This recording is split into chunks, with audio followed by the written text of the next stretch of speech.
Reborn stories always sounded like fiction. Until it happened to me. One moment I was standing in the rain in a dress I couldn't afford, watching the man I loved propose to my stepsister.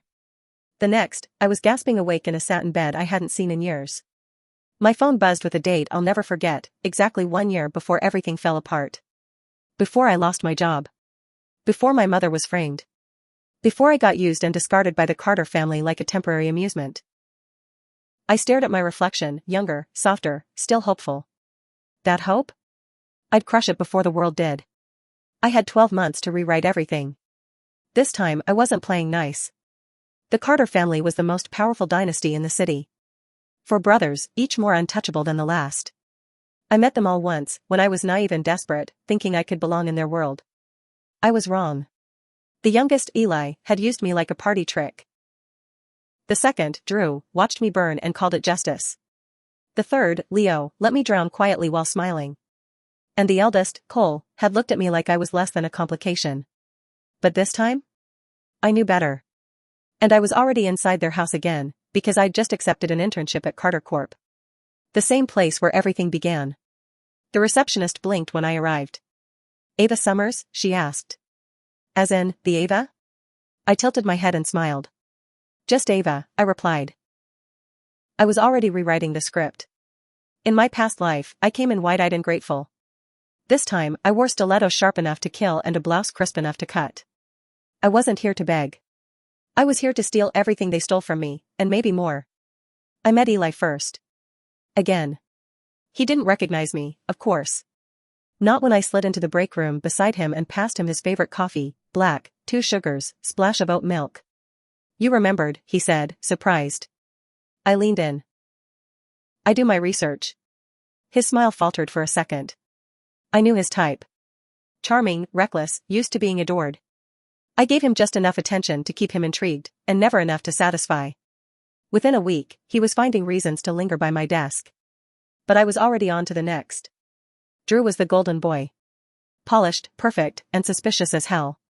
Where have you worked before? He asked one afternoon, clearly testing me. Nowhere important, I said. But I learned fast. He liked control, liked watching people squirm. So I never gave him the satisfaction. I held his gaze too long. I spoke too confidently. And when he handed me a folder, I corrected his numbers, twice. The third brother, Leo, was harder to place. Quiet. Sharp. He didn't flirt or question. He observed. He caught me one evening working late and dropped a protein bar on my desk. You skipped lunch, he said. I raised an eyebrow. Are you tracking my meals now? I track what matters, he said, then walked off. That night, I added him to my mental list, Leo Carter, danger level rising. And then there was Cole. The oldest. The heir. The one who, in my last life, signed off on my dismissal without a second thought. He didn't even remember me when he passed me in the elevator this time. But he paused. You're new, he said. Ava, I replied. Intern in strategy. Interesting, he murmured. You don't look like an intern. That was the point. Over the next few weeks, I wove myself into their world again, but not as the girl begging to belong. I became the girl they couldn't ignore.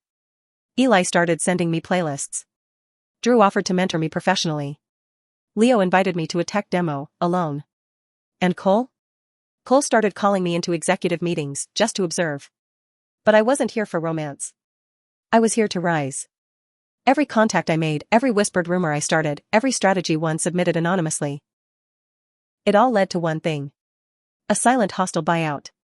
Not of Carter Corp. Not yet. But of their biggest external partner, one they relied on to close their Q4 goals. I wore red the day the news broke. I sat in the back as the boardroom buzzed with panic. Who the hell is Lux Holdings? Drew barked. Cole looked more controlled, but I saw the muscle tick in his jaw. We'll find out. I already knew. Lux Holdings was me. A shell company with silent capital. One I'd built over the past life, brick by brick in the shadows. The same one they ignored, mocked, underestimated. Until it owned their future. The next day, Leo found me by the coffee machine. Did you know about this? He asked. I met his gaze head on. Would it matter if I did? He studied me for a long time. Then, to my surprise, he smiled. You're dangerous. Only if you deserve it. I wasn't sure if that was a threat or a flirt. With Leo, it was often both. Eli cornered me next. You've been playing us, he said, half in awe, half wounded. Maybe, I said. Or maybe you never saw the real me. Drew didn't say anything. He just sent me a single message, we need to talk. But it was Cole who changed everything. He waited until after hours. Caught me in the executive lounge, poured 2 drinks, and sat across from me. You've been 10 steps ahead this whole time, he said. You're not an intern. You're not naive. You're not harmless. I lifted my glass. Finally catching up? He leaned forward. Tell me what you really want, Ava. I looked him straight in the eye. Everything. And from the look on his face, he just might help me get it. Cole Carter wasn't the type to chase. He was the one being chased, the one at the top of the ladder everyone else scrambled to reach. But something shifted after that night. He started showing up in unexpected places. A silent presence in meetings I wasn't supposed to attend, a shadow at events I hadn't known he'd be at. He didn't flirt. He calculated. Observed. Measured. And I knew he'd started taking me seriously the moment he called me by my full name in front of the board. Ava Summers has a revised forecast that may be worth hearing. I didn't flinch. I'd lived this scene before, except last time, I was invisible. This time, I owned the room.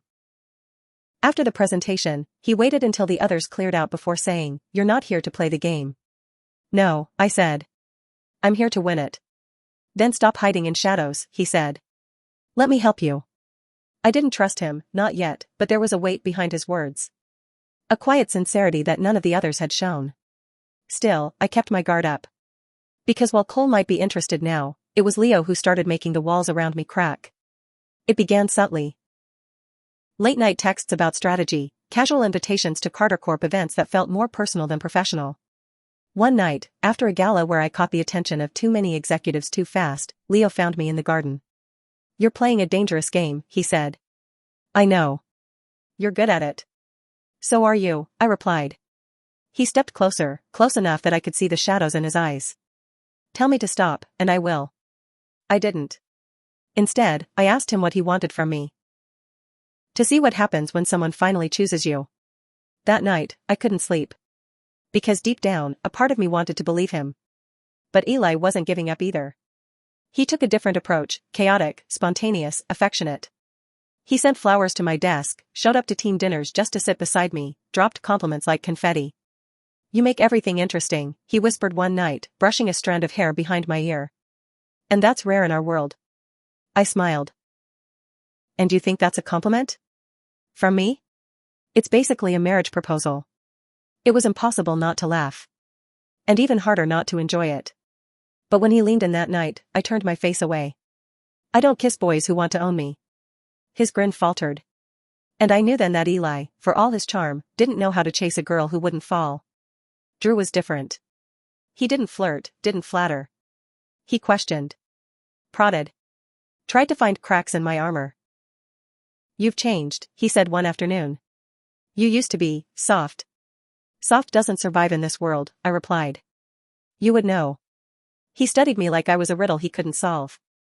"Are you here to destroy us?" "Not all of you," I said, sipping my coffee. "Just the ones who deserve it." His silence said more than words ever could. But underneath the cold exterior, I could feel it. The tension. The shift. The storm brewing. The brothers weren't used to being challenged. And I was setting off chain reactions none of them were prepared for. The media began to notice. Rumors swirled about the mysterious intern at Carter Corp who had the attention of not one, not two, but all 4 heirs. The tabloids called me everything from a gold digger to a genius. I didn't care. Let them talk. I was busy moving pieces behind the scenes. Lux Holdings had now acquired 3 of Carter Corp's key vendors. Quietly. Legally. Strategically. And I wasn't finished. I started pulling strings on the charity side too, hosting galas, building my name, using my reborn knowledge to position myself exactly where I needed to be. The Carter brothers weren't the only ones watching anymore. Billionaire circles started whispering. Investors reached out. One even offered to buy Lux Holdings for more than I ever dreamed of. I said no. I wasn't done. But all the power plays in the world couldn't prepare me for what happened next. My mother, long disgraced after being scapegoated by the Carter family in my last life, got a call from Cole. He didn't say much, just that he wanted to meet. I followed her to the cafe, watched from a distance as Cole sat down across from her, eyes serious. I couldn't hear what they said. But when she returned home, she looked at me differently. He apologized, she said. Cole Carter apologized. That night, I didn't sleep. Because Cole wasn't playing. He was unraveling. And part of me wanted to believe him. But the past was hard to erase. One rainy evening, I found myself alone in the Carter Corp elevator with him again. The same place where he once dismissed me without looking up. You've changed, he said softly. So have you. He nodded. I used to think power meant control. Now I think it means responsibility. Big words for a CEO, I said. But what do you want from me? He looked at me then, not like a player sizing up a pawn. But like a man seeing a future. I want to be on your side. Not because I need to be. But because I choose to be. My throat tightened. Because in that moment, I believed him. And that was more terrifying than any lie. Things escalated quickly after that elevator conversation. Cole started aligning with me in quiet, decisive ways. When a board member tried to undermine a project I'd pitched, Cole shut it down mid-sentence. When a rumor leaked about my connection to Lux Holdings, Cole released a statement naming me as one of the company's strategic partners, publicly validating me in front of every executive, investor, and critic watching. It was a calculated move.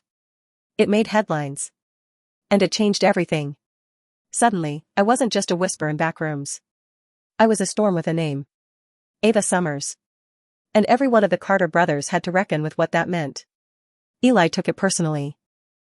He stormed into my office, furious. You told me you were just an intern. I told you I was here to learn, I said, calm. I never said I wasn't also building an empire. You played me, he hissed. You liked being played, I said. It made you feel important. The silence between us said everything. I saw it then, the hurt, the bruised ego, the ache of someone who thought he mattered more than he did. I didn't gloat. I simply turned back to my screen and said, close the door on your way out. Drew reacted differently. He cornered me after a partner meeting, voice low. You're getting reckless. I'm getting visible, I corrected. There's a difference. People are watching you. Let them. Some of them want to destroy you. Good luck to them. He stared at me, jaw clenched, then finally said, you've become what we used to be afraid of. And you've become predictable, I replied. That's worse. Leo, of all people, didn't say a word. He just started pulling away. Stopped texting. Stopped waiting after events. When I saw him in the halls, he nodded politely, but nothing more. I let him go. Because if he couldn't handle who I was becoming, he had no place in the life I was building. And Cole only got closer. He invited me to strategy dinners, not as an intern, but as an equal. He let me lead conversations, pitch expansions, challenge his executives. He introduced me to his mother at a private fundraiser and told her, without a hint of hesitation, this is Ava. She's not going anywhere. But I wasn't naive. I knew trust was a currency in short supply in our world. So I tested him. I leaked a false tip about a potential merger, one I knew would never happen. Within hours, it hit the investor circuits. Within a day, someone from Carter Corp tried to use it against me. And by that evening, Cole was in my office, holding a report. You baited them, he said. I had to know if you'd protect me. He didn't hesitate. I will. Every time. Even if it costs you? Especially if it costs me, he said. I studied him. Why? He didn't flinch. Because you remind me what power is supposed to look like. My chest tightened. Because he meant it. And deep down, I knew, I wasn't alone anymore. But the final test came faster than I expected. Carter Corp was facing a hostile buyout attempt from a rival conglomerate. The board was split. Executives were panicking. And for once, even Cole looked rattled. I pulled him aside. Let me handle it. You'll make enemies, he warned. I've made worse, I said. But if you want me out after this, I'll walk. You have my word. And if I want you in? I met his eyes. Then you'll have to say it. Out loud. In front of everyone. The next morning, I walked into the emergency board meeting wearing black. The kind of black that says war, not mourning. I laid out a counteroffer. One that involved Lux Holdings stepping in as a partner, not a threat.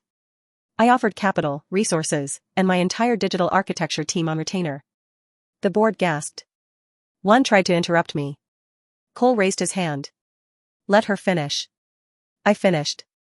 And when the vote was cast, every hand but one went up. The Carter legacy was safe. And I was no longer a whisper in their world. I was a force.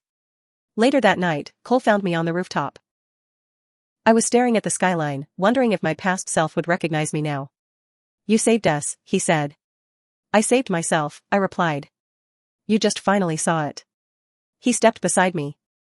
I don't want to be your enemy, Ava. Or your project. Or your pawn. I turned to him slowly. Then what do you want to be? Yours, he said, simply. If you'll have me. For a long time, I said nothing. Then I reached for his hand. Only if you understand I'm never going to be the girl you once overlooked.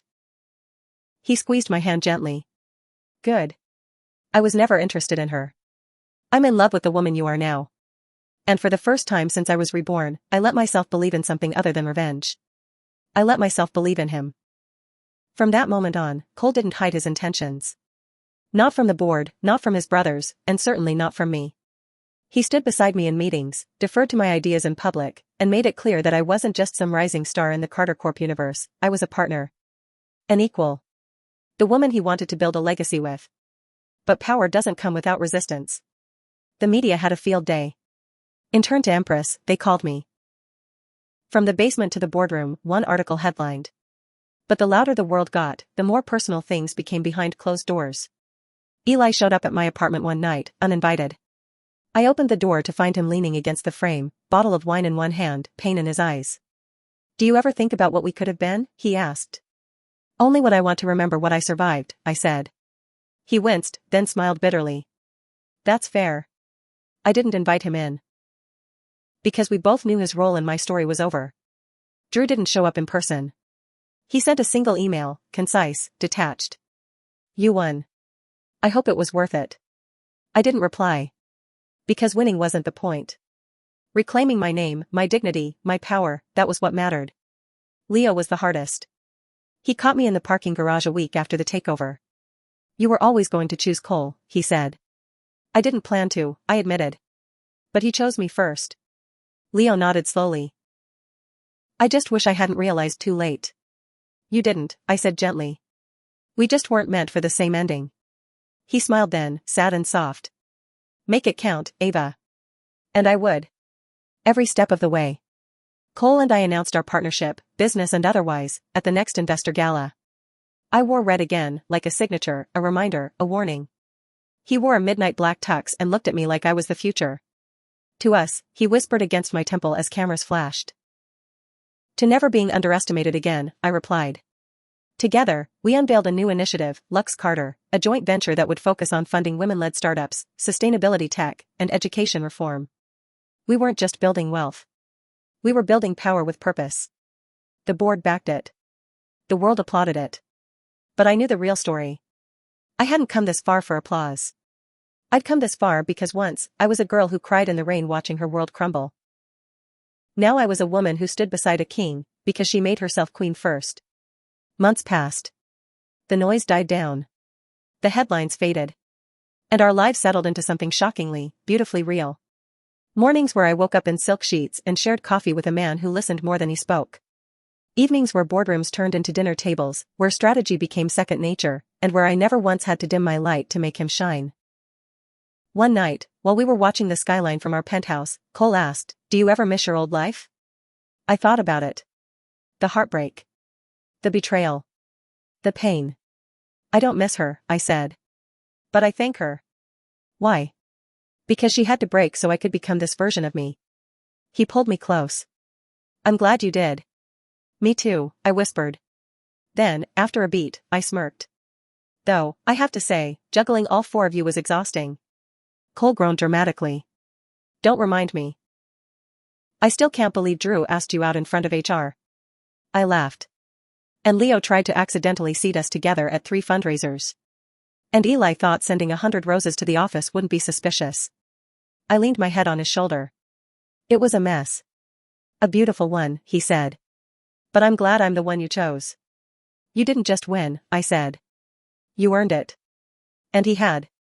Because while all the brothers had tried to chase me, Cole stood still and made space for me to rise. He didn't try to control my path. He simply walked beside me as I carved it. And in a world where I'd once been treated like a placeholder, like a problem, like a pawn, he made me feel like a queen. Not because he crowned me, but because he saw the crown I built myself. So when he eventually got down on one knee, in front of our friends, our enemies, our empire, I didn't hesitate. Yes, I said.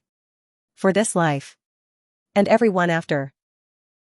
Because this time I didn't just survive. I conquered. I reclaimed.